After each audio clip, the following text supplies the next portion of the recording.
This this was a heavy ass episode. Like Jesus Christ, man, attention. Do you ever have time in work where something happened between you and a coworker or a friend or a family member, and and it's just so impactful in attention? Then the next day, in the following days, you have to be around that person by force, and it's just awkward for both of you. You know, the other person suspects you or suspicious of you of something, and you're just there, just trying to do your job. That's the exact feeling Bane probably had right now, where she's just trying to do her job, to achieve her goal, and one person's just staring at her down like, something ain't right, something ain't right. Okay, kiddies, today I'm doing a little something different, I guess.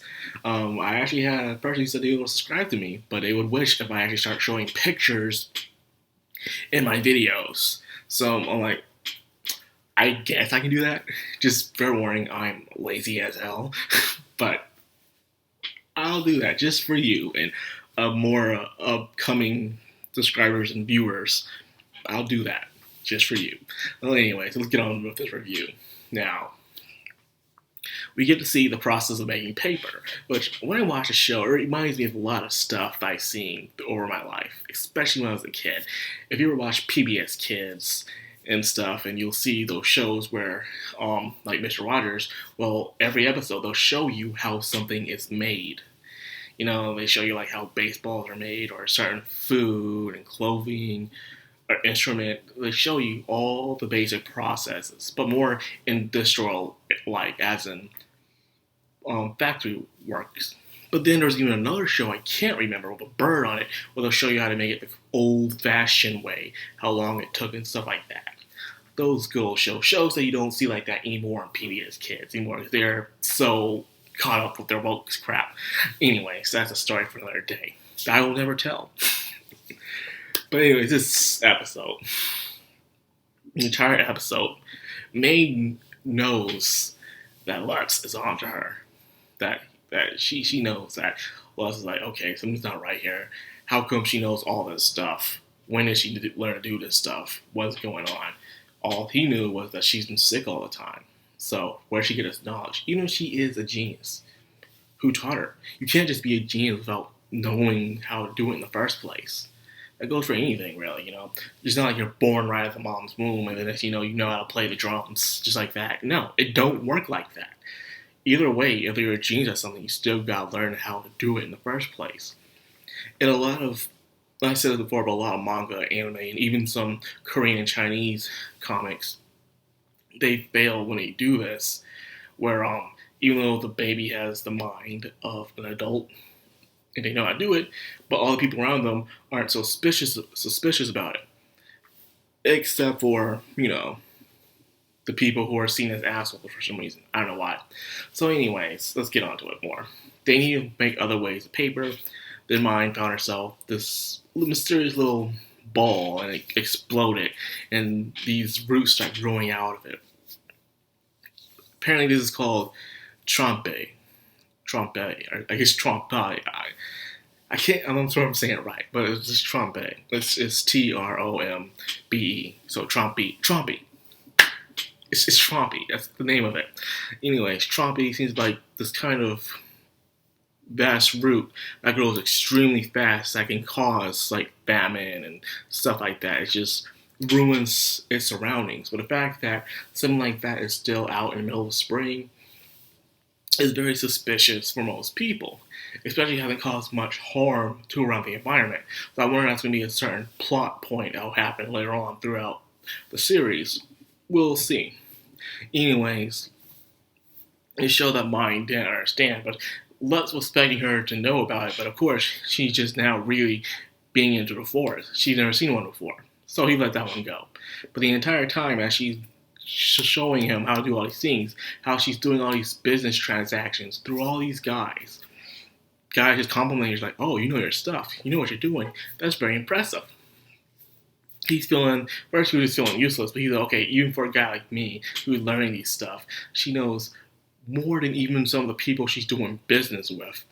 That's, of course, raising flags. And because of that, she learned that's the truth drop. And the day paper was finished.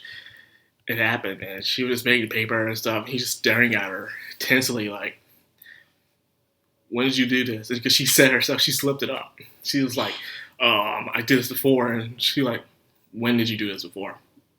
How? You were always sick. You still are kind of sick. And that's when the truth bomb dropped, man. And the way it was performed, I like how, if you notice, the setting, the atmosphere went completely stone white in a way. You know, everything was stone white in the atmosphere, showing the cold situation, the shocking revelation of the real mind, how the fever consumed her, and she's gone. Like I said before, the poor little original mind is never coming back. She is dead.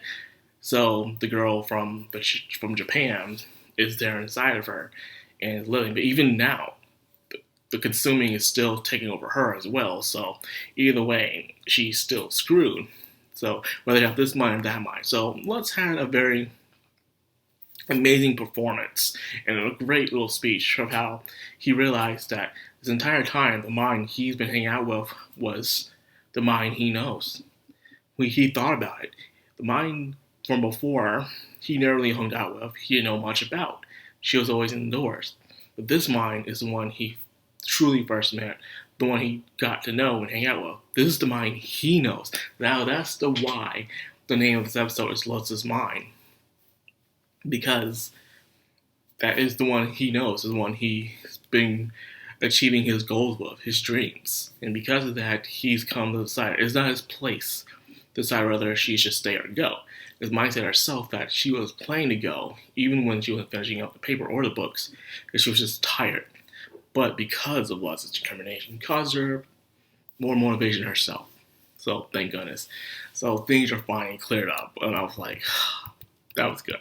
So by far, this has to be, without a doubt, one of the best episodes so far in this series. It really is, because in Lutz is a really good supporting, you could say supporting character, or he's just one of the other main characters. He had a lot of screen time out of all the other characters, so I can't really say he's a supporting character, but more of he's a secondary character, okay? He's the partner, he's the, can't call him the hero, but the other main protagonist, I guess. Forgot the name, okay? Well, anyways, it was very heartwarming and stuff, but yet sad. Sad knowing that the person you once knew is never coming back, or you thought you knew is never coming back. Either way, it's still pretty messed up. But nonetheless, I'm so glad that these two got to see eye to eye finally. Because I've also been carefully looking at the entire subtitles, whether or not if Lutz will call her mine, and not once he's ever called her mine until the very end of the episode. So good job, writers. Good job. But another thing I also want to say, while we're still talking about heavy topics, is the outro of the show. And I've been thinking about the outro. The outro has some serious meaning to it. I'm guessing some serious. It's like a lullaby in a way. And I'm thinking, could the little baby in the little boat, could that be the original mind going off to the afterlife? You know, she has her eyes closed. It don't look anything like or acts like the mind we're seeing right now on the show. So my theory is that the outro is just mind going to the afterlife. She's swimming by and she sees her mom and dad disguised like birds flying in the sky. And then she's trying to reach out to them in a way. So, dude, it's just got a whole lot darker. But anyways, yeah, once again, it's a good episode. I'm glad that they passed their apprenticeship and they could do more further stuff. It seems like the next episode will be about the guild master's daughter, so I'll probably know more about minds consuming and how to stop it. So that's all I got for this review. I hope you guys enjoyed. If you did, like, comment, subscribe, and of course, hit that bell icon if it still dings. This has been Madcrownxox, signing out.